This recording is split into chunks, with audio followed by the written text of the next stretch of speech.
We're going to play a little game. Okay. Here we go.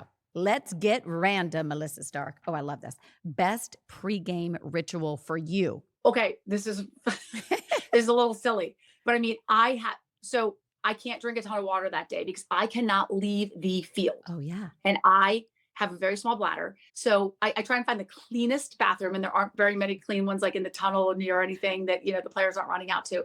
So it's one last bathroom break, and then I'm done. I am for 5 hours standing out on that field. So I don't know if that's a ritual, but it's No. something I have to do. First of all, I literally, because I love chug water all day long, I and going know. to it stresses me out. And when you go live too, you get that. So I have to. I just went twice before I interviewed you. Like it's like so I have to. Yeah. Yes. Oh my God, that's So I fascinating. cannot drink. I have the worst headache after the games. I don't know if it's because my IFBs are so loud. I have a double IFB, or if I haven't, I really don't drink water on that day because I can't. By the way, and look at my friend's cute shoes. You have to wear like the best tennis shoes because you got to be on the move out there. Definitely, you have to wear tennis shoes. I can't wear. I don't know about other people in the 50s right now, or even like you do it on the red carpet. I Barely. cannot wear the heels anymore. Yeah. Yes. Well, I'm Yeah. 5 feet tall. How tall are you, by the way? Wait, I'm 5'9". I'm 5'9". I got a little bit on you there. You got me. So again, back Yeah. to Paris, the box Melissa's talking about. I literally couldn't see over the darn thing to interview. So Melissa, I think it was your camera guy gave me a box. I mean, you were helping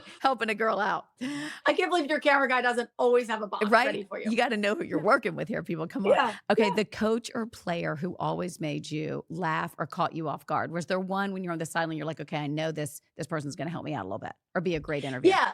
Yeah. So, gosh, Herm Edwards, he was always so, I would be running and go, don't run. You Oh, can slow love him. down, And then there were some coaches that would look at me and just say, I can't believe you're asking me that right now, Melissa, things like that. Andy Reid, we always joke, the week before they had a 14-point lead and they blew it. And the week that we had our game, they had a 14-point lead. So at halftime I say, you know what's coming, Yeah. right? Basically. And he goes, I can't believe you just asked me that question, Melissa. And even Al Michaels, as I threw it back, is like, she had to ask you him a that question. question. I love Al But Michaels getting your back right there. Right. Exactly. So, the ones that don't make me run so fast, I like that a little bit better. And also, if you just give me something at halftime to get you, not just the coach speak. Yeah. I always tell them when I meet with them, the weekend of the game, I would say, okay, so I can't wait to talk to you at halftime. Just give me, Chris Collinsworth goes, just tell them just something, like not just, we got to run the ball more. We got to run the tackle. ball. We're going to tackle. We're going to kick. We're going to throw. It's like, no, give me exactly. something. One word to describe Bill Belichick, Chapel UNC's new coach. Yes. Frightening. I don't know. Serious. Cause he had Passionate.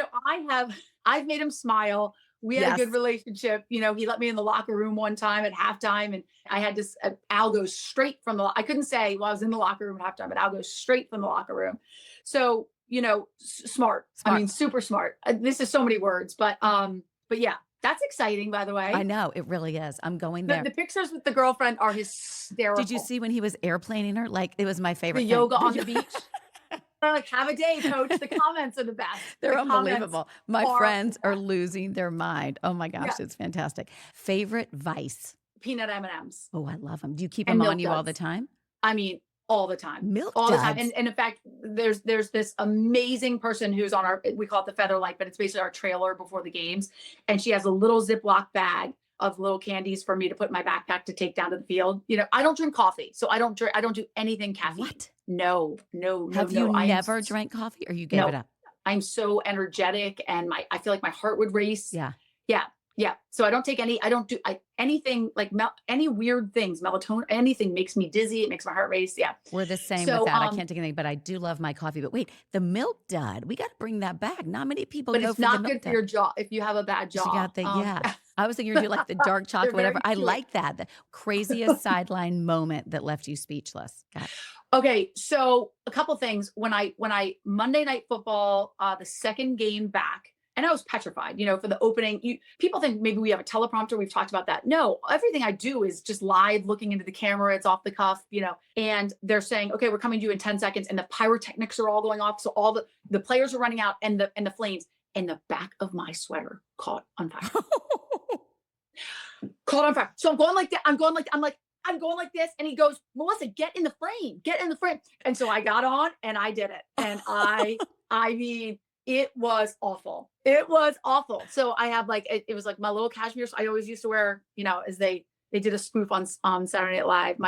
They said Club Monaco sweater sets. By the way, That was I not what they still were. wear But them. I still wear them. yeah. Wait, do you have a mark on your back? No, I don't have a marker because I got it out through the thing, through the yeah. So I don't have a marker on my back.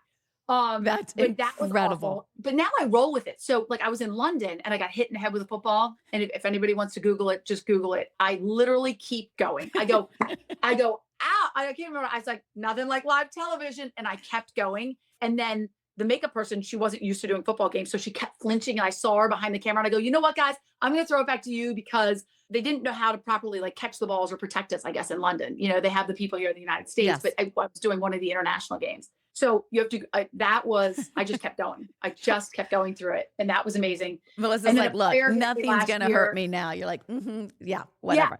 I was very lucky, actually. I mean, because that could have, Yeah. I know Pam Oliver was hitting it, like that could have, where it hit, I was so lucky that I wasn't knocked out. But then normally I have I have security standing on both sides of me, but I don't know how but a player, I was in the middle of a report and he knocked me. I was talking about the rivalry and how intense it was, and it was at halftime. And I was like, it's the AFC North, and he hit me. And I go, it's okay. Because he goes, I go, it's okay. He apologized. Right? Because nowadays something like, will go off and go. You see how competitive this is? Yeah, totally. But it's, you never, I mean, you're right there. You've got to be careful on the sideline Yeah. because I mean, it's amazing. You got a front row seat, but the play's coming towards you or balls or whatever it might be. But yeah. Let's be clear. Yep. There's no way I could do your job. There's no way.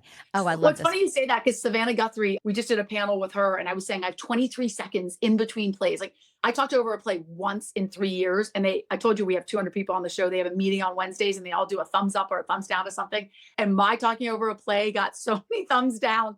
I did it once and it was a kickoff. I just thought it didn't, but I literally have to. So I'm watching the monitor, I'm watching the field just to make sure, what I say, I can just get it in that quickly. And guys and listeners, and as she's doing that, the game is going on. It gets so loud in your ear. You got to be present for what's going on. You got to hear the toss that's coming to you. It is the most watched moment. Sunday Night Football is the biggest moment in TV, and all eyes are on you in that moment to see what you're going to do. And you have to make a moment. Every word and they I analyze say. every single thing that you say. You didn't need that extra word. You didn't need that.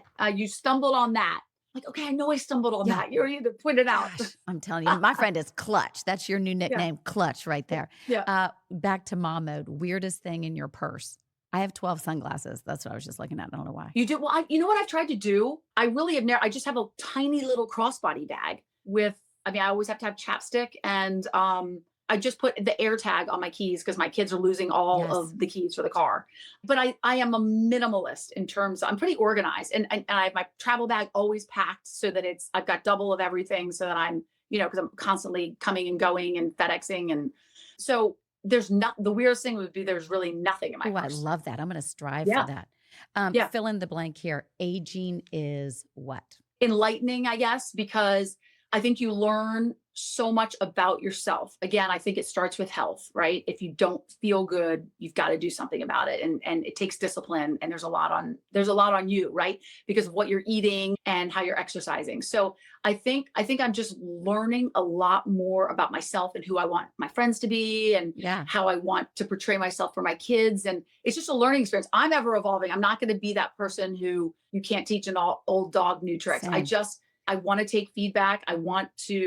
I always want to be a better person, I think. So I think I just try to learn something new every day. I just posted a throwback picture at UNC talking about being coachable. Again, we have so many similarities. I love being told, and this is why I think I like you so much too. I like directness. I don't like BS. Just hit me with where we're going. I will take it. I will learn from it and try to push harder or do better. I think we're fueled by that. I agree. I mean, I think being stuck or rigid, or I don't know where that gets you. I just feel like, especially when we have our kids and they're looking up to us and we're their role models, or we hope that we're their role models. I just think to be able to get that feedback and take it in a positive way is really important. I have one last question, but I was going to ask you. I was so sad to see when you lost your dad. When do you feel him the most? So I just went on a ski vacation. Like I told you, we took vacations, but he was always working. So he would host his meetings and he would go from 6 to 9 a.m. and he'd ski from 9 to 4. And then from 4:30 to 7:30, he'd have his meeting. And so he taught me so many lessons. We were so efficient. We'd stand at the top and we'd say that lift line is shorter, go to that side. He'd say, when the light is not very good. Ski by the trees when it's like a flat light because you can see a little bit better. Never stop above someone. You stop below them in case you fall or you're going to put, just little things like that. But even with a car, always park on the passenger side because there's a 100% chance there's a driver on the other side that's going to ding your car. Yeah. But if you park on the passenger side, I mean, just little life lessons that I just hear and feel all the time. We always had to get white cars or silver cars because he feels like black, you can't see it at night. It's less safe, according to whoever analyzes cars. But just like life lessons all the time. I feel like I love can that. hear him in Is that my voice. ear and giving me advice, which is so nice. Yeah, I'm telling you, he was those fireworks that came on when you were talking. it's amazing. It was great. Okay, final question. What turns you on? What moves your needle? Well, okay, so it's so funny because I always think about love languages, the book, Yes. whatever your love, and mine is acts of service. Like it sounds so terrible, but if I come home and if you have fixed something for me, or if you changed the Yes. the light bulb, Yes. or if I mean, this sounds so mundane and awful, but if you unloaded the dishwasher or you've done something like that. Now, on a much sexier, better side, I would say like I love like warm weather and dancing and being out and like a club situation or something like that where you're more free. And I don't love like cold weather and winter and all of that. So I think those are two very different answers. I like those. No, listen, acts of service, I think too, how hard you go in your daily life. The little things add up to the big ones. So you get that done. Then you can take it to your sexy Yeah, yeah. vacation where you just were in your downward dog yoga. You're out at night dancing. Yeah. The perfect combo, right?